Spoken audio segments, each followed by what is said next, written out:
For today's little adventure, we're going to read one of my favorite books, The Night Before Halloween. The Night Before Halloween by Natasha, illustrated by Cynthia Fisher.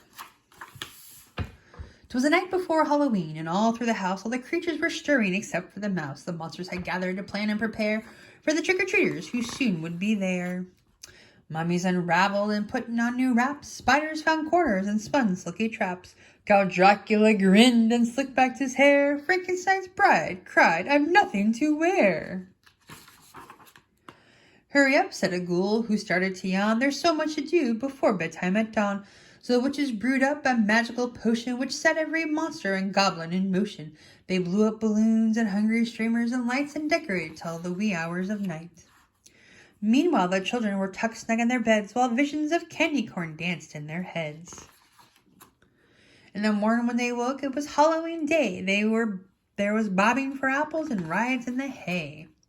There were costume parties and games to be played, cupcakes and candy, and of course, a parade.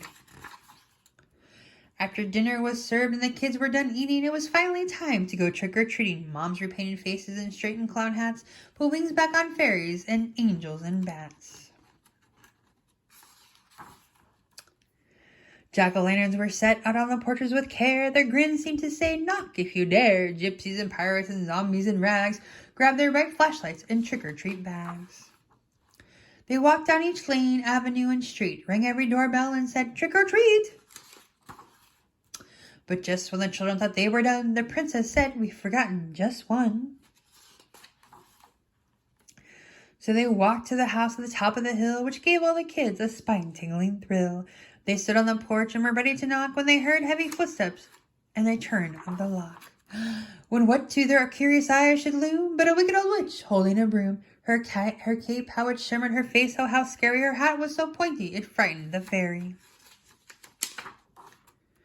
The wicked witch said, "Welcome, we have a surprise." And the children yelled, "Run, it's not a disguise!" The monsters were sad when the kids ran away. They wanted the children to come and play. The wicked witch said, "We can have our own fun. Come on, little monsters, the night's just begun." The monsters all cheered and they danced with delight. Happy Halloween to all, and to all a fright's night.